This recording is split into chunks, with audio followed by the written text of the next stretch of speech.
Tere! Andmekaitse ABC koolitussarja teises videos räägime, miks on isikuandmete kaitse ja privaatsuse kaitse vajalik isikule endale. Ja arutleme Liisaga Andmekaitse Inspektsioonist, kes see andmesubjekt on, millised on tema õigused ja kuhu pöörduda siis, kui midagi on su andmetega valesti tehtud. Liisa, võib-olla sa räägiksidki sissejuhatuseks selle lahti, et miks peaks üldse inimene vajama tema isikuandmete kaitset? Mida kaitstumad on isikuandmed, seda vähem haavatavam on inimene igasugustele pahatahtlikele plaanidele. Kui me mõtleme igapäevaelule ja päevakajalistele näidetele õngitsuskirjad, et politsei saadab, et avage see link ja pank saadab, et avage see link. Aga mõelge, kui see oleks niimoodi, et see on väga hästi sinu huvidest ja igapäevaelu andmetest lähtuv. Et kui näiteks sina oled suur kasside sõber, et seal oleks üleskutse kassidele annetada, siis sa võib-olla kohe laseksid natukene valmsuse maha ja läheksid võib-olla paremini õnge. Aga veel laiemalt rääkides, inimese igapäeva, aga ka selliseid väga olulisi otsuseid näiteks valimistel, aga ka kui minna juba peaaegu absurdivaldkonda elukaaslase valikul, on võimalik mõjutada, kui teada tema eelistusi ja hakata siis teatud infot selle eelistuste alusel inimesele ette söötma. Me ilmselt kõik teame näidet Google Analyticast ja USA valimistest, et inimeste meelsust on võimalik juba mõjutada. Aga kui me mõtleme ka diskrimineerimise peale, kui me mõtleme riikide peale, siis mida ma soovitaksin igal inimesel, aga ka ametnikul mõelda, et kui me elaksime riigis, aga meil oleks hoopis täiesti ebademokraatlik valitsus. Kui palju me tahaksime, et nende käes oleks andmeid? Sest et teatavasti alati sellistel valitsustel on kombeks mingit tüüpi inimesi paremaks pidada ja teisi halvemaks ja kui neil on andmed olemas selle kohta, et sa oled näiteks naine, või sa oled seksuaalvähemus või sa oled sisserännanu, siis selle alusel saab juba hakata sind erinevalt kohtlema. Hiinas, kus on sotsiaalsete punktide süsteem, kus sind igal sammul jälgitakse, vaadatakse, mida sa internetis otsid. Näiteks on näide, et kui sa otsid videomängude kohta, siis saad miinuspunkte, sest see viitab laiskusele ja lollusele. Aga kui sa otsid heategevuse kohta, siis saad plusspunkte. Et see on jälle selline asi, mis viib inimese enda vabast tahtest ja sellisest sundimatust käitumisest hästi palju eemale. Mida sa arvad sellisest, ma ei ütle, et vanamoodsast, aga üpriski mingil ajahetkel üpriski levinud arvamusest, et andmekaitse on mõeldud nendele inimestele, kellel on midagi varjata ja mina olen aus inimene, mul ei ole midagi varjata. Vanasti see võib-olla oligi nii, aga tänapäeval saab ka ausa inimeste andmetega hirmus palju korda saata nii selle ausa inimese vastu üldiselt, kui kasutada neid andmeid võib-olla üldiste profiilide koostamiseks või lihtsalt mingisuguse masina õpetamiseks. Ühesõnaga kõigeks selleks, milleks sinul otseselt kasu ei ole, aga milleks sinu andmeid kasutatakse. Ja ega sa siis ei tea, kuhu maani need lähevad ja kelle kätte lähevad. Et nii, kui sinu käest andmed ära lähevad, siis sul on kontroll kadunud nende üle. Need on läinud ja sa ei saa võtta tagasi, nagu ma võtan siit oma koti näiteks tagasi. Nii et selline ellusuhtumine, et ma panen endast kõik välja sotsiaalmeediasse, alates sellest, mida ma õhtuks söön, lõpetades sellega, kuhu ma käin, et see ilmselgelt ei ole... See ei ole tark, sest et sa ei saa seda tagasi võtta enam. Sa võib-olla kustutad ära oma konto ja pildid, aga sa ei tea, kes on sellest koopiaid teinud ja juba edasi saatnud. Ja.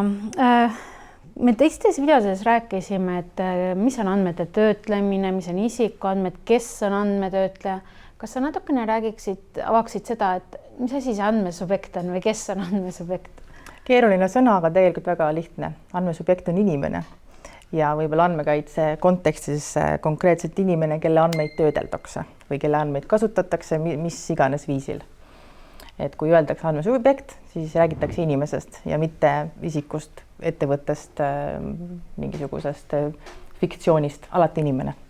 Nii et meie ümber on hästi palju isikuandmeid.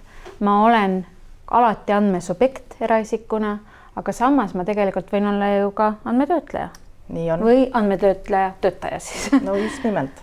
Alustades sellest, et andmetöötlejaks võib väga lihtsasti muutuda, kui sa näiteks kaameraga jälgid oma tänavat, mitte ainult oma hoovi, vaid tänavat, kohe plaksti oled andmetöötleja või tööl kindlasti sinu tööandja, ettevõte või asutus töötleb andmeid, muidu ei saakski, ja sina oled tema töötaja ehk et sa oled osa sellest andmetöötlejast, sest et andmetöötleja saab ju ainult läbi inimeste tegutseda, veel ei ole AI päris nii võimas, et ta üksi tegutseks. Kui veel vaadata seda andmesubjekti definitsiooni, on ju olemas igasugused haavatavamad grupid, lapsed, eestkostetavad, vanurid, surnud isikud, kuidas nende andmete töötlemisega on?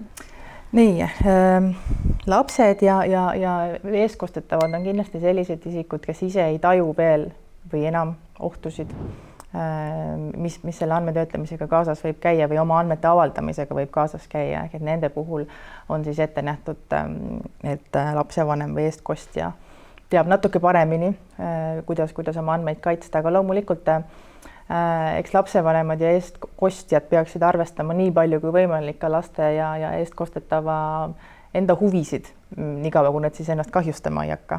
Aga üldiselt on niimoodi, et kuni täisealiseks saamiseni lapse eest annab nõusolekuid või lubasid ikkagi lapsevanem. On erisusi selles osas, et kui laps internetis tahab minna teha kontot näiteks mingisuguse mängukeskkonda, siis on erandina sätestatud, et kui ta on vähemalt 13-aastane, siis ta võib selle nõusoleku ka ise anda. Ja kui me räägime nüüd surnud isikuandmetest, et mis seal lubatud on? Surnud isikute puhul on rida andmeid, mida igal juhul võib avaldada, kui me mõtleme näiteks kalmistu registri peale või hauakivi peale, siis sisuliselt kõik need andmed, mis seal peal on, võib ka ilma igasuguse piiranguta avaldada, ehk siis nimi, sugu, sünni ja surmaaeg, surmafakt, matmise aeg ja koht, nendele ei kohaldu enam mingeid piiranguid. Aga kõik muu, et millesse ta suri näiteks ja kus ta ära suri, muud sellised asjad, et seal ikkagi peab olema ka mingisugune õiguslik alus ja õigusliku aluse nõue on kuni 10 aastat peale inimese surma. Ehk siis kui 10 aastat on möödas, siis enam ei kehti piirangud, reeglid enne seda kehtivad ja kui inimene suri alaealisena, siis on 10 aasta asemel 20 aastat vaja oodata. Seesama isikuandmete kaitse üldmäärus on sätestanud ka terve hulga erinevaid õiguseid inimestele. Ja, minule meeldib nendest mõelda kui sellistest relvadest enda huvide kaitsmiseks. Need ongi selleks mõeldud, et inimene saaks esmalt ennast ise kaitsta, andmetöötleja, suure ettevõtte või riigi vastu. Ja et ka natukene oleks andmetöötlejale ebamugavam, et tal ei oleks see andmetega toimetamine lihtne, et võtan ja teen ja keegi mind selles enam ei sega. Aga üldiselt igal inimesel on alati õigus küsida enda andmete töötlemise juures, et miks, ehk siis mis eesmärgil, mis andmeid teil on minu kohta, kellele te edastate neid, kas edastate, kui kaua säilitate, kust te saite. Et kõik sellised baasküsimused, mis inimesel peaksid tekkima, seda võib ja tegelikult peab küsima. Ja samamoodi tegelikult võib küsida ka koopiat iseenda andmetest. Selle erisusega, et need peavad ikkagi olema siis ainult sinu andmed, et kui küsid näiteks pilti videosalvestisest, siis saad ainult enda kohta pildi, teiste isikute kohta ei saa. Aga lisaks sellele, kui siis on nüüd selgeks saanud, et töödeldakse ja miks töödeldakse, on õigusnõude parandamist, kui tuleb välja, et on vigased andmed, on õigusnõude piiramist, et nii kaua kui olukord on segane, et kas andmed on õiged või kas üldse võib neid töödelda, võib nõuda, et siis oleks piiratud ulatusesse töötlemine, aga loomulikult võib nõuda kustutamist ehk õigus olla unustatud. Eelkõige, kui andmete töötlemine oli ebaseaduslik või enam ei ole vaja neid andmeid sellel eesmärgil, mis nad koguti. Aga seal on ka teatud erandid, mille ei saa nõuda kustutamist. Loomulikult, kui seadusega on ette nähtud kogumine või kui on näiteks vaja neid andmeid säilitada õiguste kaitseks, kohtusse kaebamiseks lihtsamalt öeldes, või ka ajakirjanduslikul eesmärgil kogutud andmed, et seal on see kustutamise nõue piiratud.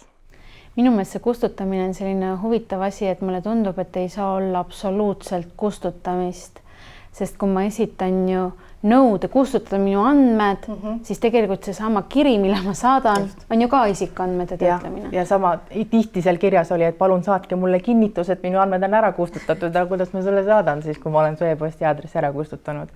Et siin natukene on sellist absurdi ka, aga eks seda tuleb võtta kaine mõistusega, et peab saama. Aga mis võib-olla tasub veel ära mainida, inimesel on õigus ka sellele, et tema kohta ei tehtaks automaatseid otsuseid. Ehk et selliseid tähtsamaid otsused, näiteks kas saada laenu või mitte, ei tohi teha ainult sellel põhjal, et arvuti kogus andmeid, analüüsis neis ja ütles, et sina ei tohi saada. Et selleks reeglina on vaja, et ikkagi keegi inimene ka seal oleks vahel, et me ei satuks sellisesse Hiina ühiskonda, et vaatasin videomängude kohta ja siis homme enam rongipiletit osta ei saa. Seal on need negatiivsed tagajärjed jah, et kui saad miinuspunkte, siis ei saa reisida enam ja nii edasi ja tagasi. Aga mis on natuke sarnane kustutamise nõudele, on ka vastuväite esitamise õigus. Ehk et kui sinu andmeid töötleb riik või muu asutus nii-öelda avalikes huvides või avaliku ülesande täitmiseks, siis sul on õigus esitada vastuväide ja öelda, et vaadake, mul on praegu selline olukord, kirjeldate siis ära oma elulised asjaolud ja ütlete, et praegusel juhul nende asjaolude tõttu on see andmete töötlemine ülemäära kahjustav. No ja siis andmetöötleja saab selle vastuväite ja peab siis tõendama vastupidist, et see ei ole ülemääraselt kahjustav. Kui ta seda tõendada ei suuda, siis ta peab ära kustutama andmed. Ja teine samalugune lugu on siis, kui andmed töödeldakse õigustatud huvi alusel, mis on hästi lai alus, kus andmetöötlejad on tihti väga loomingulised, et seal on siis samasugune õigus ja andmetöötlejad peavad olema siis hoolikad vastamisel. Üldmäärus mainib ka sellist asja või tegevust nagu andmete ülekantavus, õigus nõuda andmete ülekandmist. Kuidas see praktikas toimub? Kas ta üldse toimub? Minu teada ei ole see praktikas väga tööle hakanud. Seda mõeldi niimoodi, et kui mina näiteks olen ühe toidupoe klient ja olen muudkui oma kliendikaardiga või kliendikaardi peal on siis andmed, mida mina olen ostnud ja siis ma tahaksin minna hoopis teise poodi kliendiks, siis ma võiksin öelda esimesele, et palun saada teisele poele kõik minu ostu ajalugu. Midagi sellist oli see mõte. Ma ei tea, et see praktikas oleks realiseerunud või sellist suuremat tähelepanu saanud. Aga võib-olla kõige olulisem relv, see on selline vaikimisi relv juba, mis või selline kirves, mis ripub kogu aeg andmetöötleja pea kohal, et inimest peab teavitama kõikidest nendest tingimustest. Need samad küsimused, miks, kui kaua, kellele, kust said, peaks olema väljendatud siis kas andmekaitse tingimustes, et inimene enne kui läheb mõne ettevõtte või asutusega asju ajama, vaatab pilgu peale, kuidas siis selle andmetega toimetatakse, kui see talle sobib, jätkab, kui ei sobi, siis jätab plaani katki ja vaatab kellegi parema välja. Või aga olukorras, kus siis andmed on juba saadud mitte inimese käest, vaid mingist muust allikast, siis peaks andmetöötleja ka andma 6 aja jooksul hiljemalt teada, et teate, mul on teie kohta sellise andmeid, kasutan sellel eesmärgil ja teie õigused on see ja võite ka veel kaebusega teha Andmekaitse Inspektsioonile, kui üldse ei meeldi. Et nagu sa ütlesid, üldmääruse alusel inimene saab küsida andmetöötlejalt iseenda kohta käivad andmeid. Teisest küljest, kui me mõtleme riigiasutustele, kohalikele omavalitsusasutustele ja nendele kohalduvale avaliku teabe seadusele, saab ka avaliku teabe seaduse järgi inimene teabenõude korras küsida endaga seonduvat dokumenti näiteks. Et kas see nüüd on üks ja see sama asi või on nendel mingid erinevused ka? Tihti nad võivad täiesti kokku langeda ja tihtilugu inimesed alati pealkirjastavad selle teabenõudena, sest nad on juba praktikas aru saanud, et see on selline, millega saab kiiresti tähelepanu asutuses. Aga siis tulebki vaadata, et kas ta nüüd küsibki konkreetselt enda kohta, et tahan saada andmeid sellest ja sellest enda kohta käivast, siis on see pigem ikkagi iseenda kohta andmete küsimine ja tuleb siis tähele panna, et seal on keeldumise võimalused ahtamad. Ehk et ainult siis saaks talle öelda, et me ei anna sulle andmeid või koopiat, kui see kahjustaks ka kellegi teise õigusi. Aga samas ei saa olla ka toome praktilise näite, kõnede salvestamine, kliendi kõnede salvestamine. Klient siis soovib koopiat või helisalvestist oma kõnest ja andmetöötleja ütleb, et ei anna, sest et seal on klienditeenindaja hääl ka.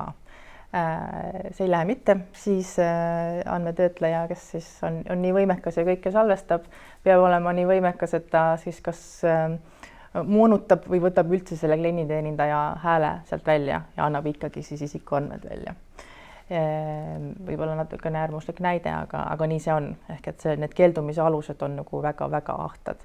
Teabenõude korral on neid ju rohkem avaliku teabe seaduses kirjas ja teabenõudega on muidugi ka tähtaeg vastamiseks oluliselt lühem ehk siis 5 päeva.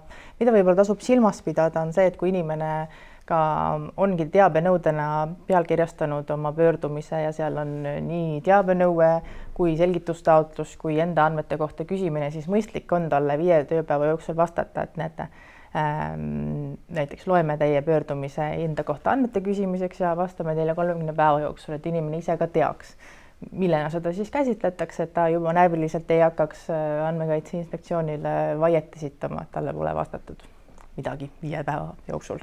Sest tema esitas teabenõude enda arvates. Jah, kuule, aga kui me räägimegi nüüd Andmekaitse Inspektsiooni poole pöördumistest, et millised need inimese õigused on? Kuhu ta saab pöörduda, kui ta tunneb, et midagi on valesti tehtud? No kõigepealt tuleks ära kasutada need väärtrelvad, mida üldmäärus annab, kõik need küsimuste, ebameeldivate, ebamugavate küsimuste küsimised ja sinnamaani välja, et nõuda parandamist, kustutamist, vastuväidet esitada. Kui nüüd andmetöötleja ikkagi ei reageeri või ei saa sellist tulemust, nagu te tahtsite, ja teil on tunne, et teil ikkagi on õigus, et ikkagi tuleks ära kustutada või ikkagi tuleks andmed õigeks parandada, siis tõepoolest saab hakata AKI-le läkitama kaebust. Ja parem oleks, kui seal on siis kogu asjakohane materjal juba juures, et kuidas sa ise proovisid pöörduda ja mis sulle siis vastati, et siis saame ka meie AKI-s kiiremini pildi ette ja me ei hakka samu küsimusi küsima siis andmetöötlejalt oma menetluse raames.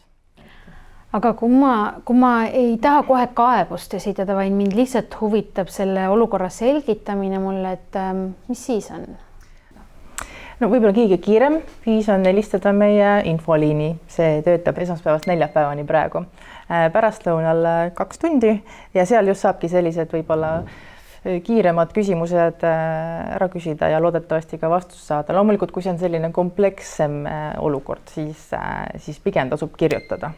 Aga telefoni teel saab ehk kiiremini ja loomulikult selgitustaotlusi saame me niikuinii umbes 3000 ringis, koos igasuguste muude pöördumistega ja siis katsume neid jaokaupa vastata, aga vahel me natuke suhtume ka natukene sellist ettevaatlikkusega selgitustaotlusesse, sest inimene vahel kirjutab sinna ainult pooled faktid ja siis ootab meie nii-öelda õiguslikku hinnangut, saab selle ja läheb sellega siis vehkima ja lõpuks kuskilt suure ringi jõuab tagasi, et aga näed, AKI ju ütles seda, aga siis tagant järgi tuleb välja, et olukord oli hoopis teine. Et sellise väga õige põhjapaneva hinnangu me saame anda ikkagi selles järelevalve menetluses, mida me alustame kaebuse või sekkumistaotluse alusel. Aga jah, tasub silmast pidada, et AKI-l on 700 kaebust aastas lahendada ja see number on pigem kasvav, et esmalt tuleb ennast ikkagi ise aidata ja siis AKI poole. Aitäh sulle selgituste eest ja mulle tundub, et on paslik siit edasi minna laiema ringi aruteluga. Nüüd ma esitaksin teile ühe mõtteharjutuse või ülesande. Teadupärast on üpris tavapärane see, et inimesed ikkagi aeg-ajalt guugeldavad iseenda nime ja siis sealt tulevad väga põnevad vasted. Ja see mõtteharjutus nüüd ongi, et mida peab inimene tegema, kui ta on iseenda nime guugeldanud, ta ei ole seal mõne tulemusega rahul, võib-olla ta tahab millegi info eemaldamist lausa ja samas ta ei ole ka kindel, kas tegu on hoopis ta nimekaimuga. Millest alustada? Võib-olla ma alustuseks toon välja esiteks selle, et kui sa paned oma nime Google'i otsingumootorisse ja sa ei pane seda jutumärkidesse, siis ta otsib nii ees- kui perekonnanime, ehk siis ta võib leida neid tulemusi, kus on tegelikult ainult Kadri, Kadri. Aga tegelikult, kui sa tahad, et ta otsiks täisnime kombinatsiooni, siis peaks jutumärke kasutama. Jaa, aga kõigepealt tulebki siis välja selgitada, et kus need andmed tegelikult avaldatud on, sest Google ei avalda ju ise andmeid, vaid et ta kuvab otsingu tulemustena igasuguseid erinevaid lehti. Lähed siis sinna lehele, kuhu Google juhatab ja vaatad, kas seal viisakal lehel tavaliselt on ka kontaktid, et kellele see kuulub ja andmekaitse tingimused ja muud asjad. Aga kui juhtub selline õnnetu lugu, et seal ei ole midagi sellist infot, siis on meil erinevaid lehekülgi, kuhu sa sisestad siis selle veebilehe aadressi ja ta peaks sulle ütlema, et kes selle domeeni siis on registreerinud. Jah, on õnnetuid juhtumeid, kus teenusepakkuja tahab ennast igati varjata ja selliseks varjamiseks on veel omakorda teenusepakkujad, aga tihtilugu sealt ikkagi saab teada, kes see on ja siis tulekski eelkõige pöörduda selle domeeni omaniku poole ja küsida, et miks, kust said, kui kaua, milleks, mulle ei meeldi enam, võta ära. Aga vabalt võib juhtuda ka see, et Google'i tulemus näitab, et et selline veebileht kuvab minu isikuandmeid, ma vajutan lingile, tegelikult ütleb, et sellist lehte ei ole. Et justkui Google'is on andmed alles, aga tegelikult sellel veebilehel enam ei ole. Et sellisel juhul on võimalik pöörduda ka otse Google'i poole ja öelda, et kuule, et sul on siin sellised andmed, mida tegelikult mitte kuskil enam alles ei ole ja paluda hoopis Google'ile eemaldada. Nad on tegelikult loonud selle jaoks eraldi tööriista. Google Removal täitsa saab guugeldades leida ja selle URL-i sinna sisestada ja siis saab kiirendada nende kuvatavate otsingutulemuste uuendamist. Aga kuidas meie andmekaitse inspektsiooni praktika on olnud, et kas Google rahuldab sellised taotlused, kui inimene otse niimoodi esitanud või? Ja seal removalis tihtilugu ikkagi... Kui alglehel on andmed muudetud, siis Google muudab ka neid, et ta niikuinii muudab, aga lihtsalt see võtab aega. Aga on sellised vahepealseid juhtumeid, kus algse lehe omanik ütleb, et ei, mul enam ammu ei ole neid andmeid, ja Google ütleb, et on küll. Siis järelikult on see kuskil on järelikult alglehel jäänud. Võib-olla mingis kohas veel avaldatud, et võib ka selline juhtum olla. Ja et selline tegelikult see Google Removal, mis on võimalik leida, et ta teeb seda automaatselt, mitte ei istu mingi inimene seal, kes vaatab, vaid see käib automaatselt. Nii et kui tegelikult tekib kahtlus, et et siin võib olla, et ma sain nii-öelda vale tulemus, et ütleb, et ei, me ei eemalda Google'ist, et sellisel juhul tuleks ikkagi pöörduda, et kas siis AKI poole ja öelda, et ma sain Google'it tulemuse, et nad ei eemalda, või siis võib loomulikult ka Google'i enda poole pöörduda ja neile kirjutada, et selline tulemus on sealt saadud. Kas kirjutada võib neile eesti keeles?